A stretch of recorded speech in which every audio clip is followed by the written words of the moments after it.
আসসালামু আলাইকুম। আমাদের দেশে সবচেয়ে কমন একটা রোগ হচ্ছে গ্যাস্ট্রিক। এমন কোনো ঘর পাবেন না বাংলাদেশে যে গ্যাস্ট্রিকের রোগী নাই। আর ফার্মেসিতে যদি খোঁজ নিয়ে দেখেন তাহলে দেখবেন যে সবচেয়ে বেশি ওষুধ বিক্রি হচ্ছে আপনার গ্যাস্ট্রিকের। তো এই গ্যাস্ট্রিকটা মূলত আমাদের সম্পূর্ণ অসচেতনতার কারণে হয়ে থাকে। গ্যাস্ট্রিক যদি বলি এটা কোনো রোগ না, এটা হচ্ছে আহ, আমরা নিজেরা মানে রোগটাকে তৈরি করি। তো গ্যাস্ট্রিকটা কেন হয়? আমাদের প্রতিদিন যে আমরা খাবার খাই, আমাদের পাকস্থলী কিন্তু আহ, প্রতিদিন একই টাইমে খাবার চাই।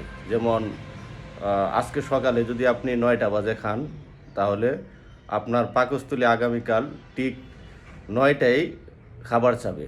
আবার দুপুরে যদি 2টায় খান, তাহলে আপনার পাকস্থলী আগামীকাল ঠিক দুপুর 2টায় খাবার চাবে। তো আমরা করি কি, একদিন খাই সকাল 9টায়, আবার একদিন খাই সকাল 11টায়, মানে খাবারের কোনো টাইম মেনটেন করি না।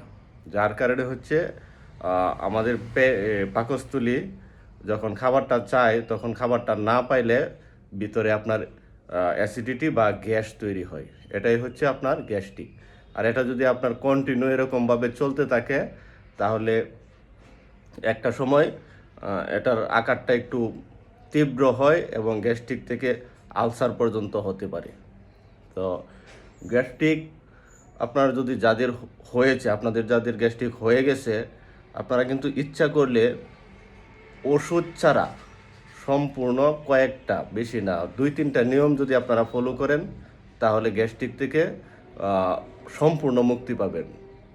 তো প্রথম যে নিয়মটা আমি বলবো সেটা হচ্ছে একই টাইমে খাবার খাওয়ার চেষ্টা করবেন।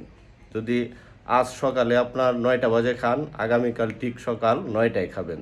দুপুরে 2টায় খেলে আগামীকাল ঠিক দুপুর 2টায়। আর যদি রাতে 8টায় খান, তাহলে আগামীকাল ঠিক রাত 8টায় খাবেন। অর্থাৎ আপনার প্রতিদিনে আমরা যে 3 বেলার যে মিলটা নেই, খাবারটা খাই, ঠিক একই টাইমে খাওয়ার চেষ্টা করবেন। দ্বিতীয় হচ্ছে ভাত খাওয়ার আধা ঘন্টা আগে 1 গ্লাস পানি খাবেন। আর হচ্ছে ভাত খাওয়ার আধা ঘন্টা পরে বা 1 ঘন্টা পরে পানি খাবেন। আমরা করি কি, অনেকে ভাত খায় সাথে সাথে পানি খায়। এই ভুলটা আপনারা কখনোই করবেন না। এটা করলে হচ্ছে আপনার ভাত খাওয়ার সাথে সাথে পানি খেলে সেই খাবারটা আপনার বেসে যায়। বেসে যাওয়ার কারণে সেখান থেকে আপনার গ্যাস সৃষ্টি হয়। তো এই জন্য আপনারা ভাত খাওয়ার আধা ঘন্টা আগে 1 গ্লাস পানি খাবেন এবং ভাত খাওয়ার কমপক্ষে আধা ঘন্টা পরে আপনার পানি খাবেন। আর 3 নাম্বারটা হচ্ছে সকল ধরনের ভাজা পোড়া খাবারটা আপনার এড়িয়ে চলবেন। আর বিশেষ করে আমরা যে বাজারে সয়াবিন তেল খাই, সয়াবিন তেল আনি, এটা কিন্তু আসলে সয়াবিন না। তো আপনারা চেষ্টা করবেন সরিষার তেল খাওয়ার জন্য। তো এই 2-3টা নিয়ম যদি আপনারা ফলো করতে পারেন, তাহলে ওষুধ ছাড়া আমি 100% গ্যারান্টি দিতে পারি আপনাদের কোনো ধরনের গ্যাস্ট্রিক হবে না। ইনশাল্লাহ পরবর্তীতে আরও বিস্তারিত আলোচনা করব। তো সবাই ভালো থাকবেন। ধন্যবাদ সবাইকে। আসসালামু আলাইকুম ওয়া রাহমাতুল্লাহি ওয়া বারাকাতুহু।